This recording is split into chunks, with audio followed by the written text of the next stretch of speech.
Hey, Scott.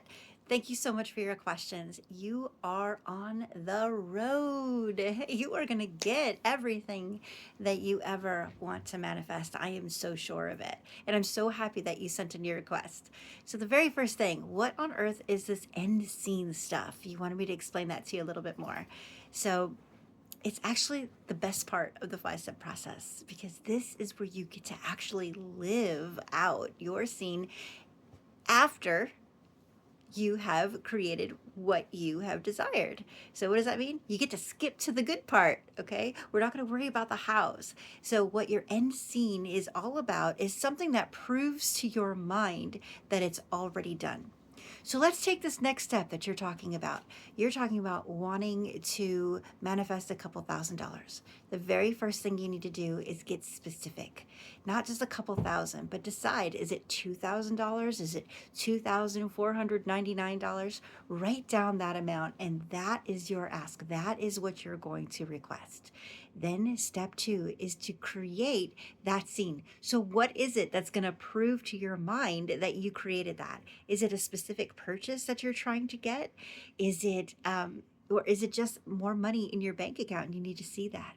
Create a moment in time, like a snapshot, if you would, of what it's going to be to prove to your subconscious, to the rest of your body, to your friends, to your family, to everyone that this has actually happened, that you've already created that money.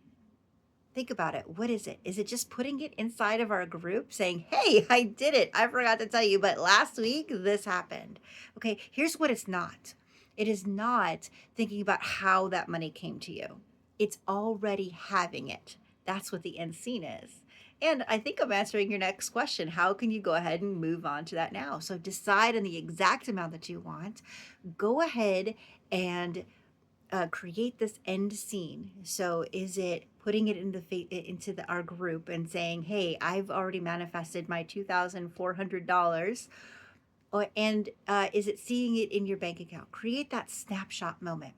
Then we're going to activate that. And you're going to activate that with some emotion. And one of the best ways to find some emotion is to use some music. So go back into 1A or 1B, find that little activation or the music used in this section and play that while you are in the moment.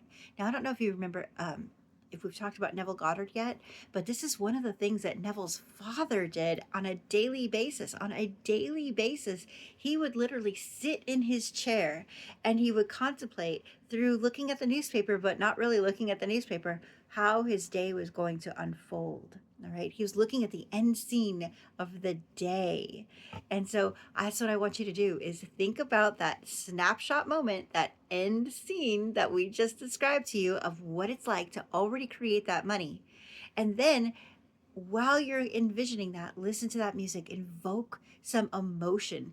Is it exciting? Is it not exciting?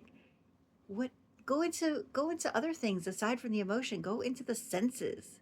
What does it smell like while you're typing it? What do the keys feel like while you're letting us know that that money's there? What does it feel like on your eyes when you're looking at your bank account?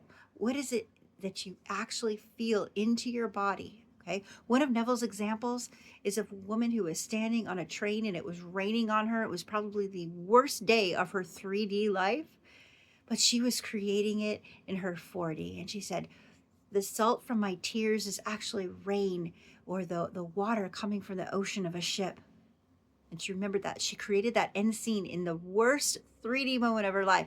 And she made the best manifestation ever. And it came true just by turning these physical feelings, and knowing what it felt like emotionally and physically to have it already done. And then you've got it from there because then you're going to wait for the bridge of incidents. Remember, how it happens is not your business. So just allowing things to unfold. And of course, trying it again the next day. Neville Goddard's dad, every single day. He started his day. He says meditations, his affirmations, or whatever it is. But you just go ahead in there until the 40 merges into that 3D. You got this, Scott. Thanks for your question.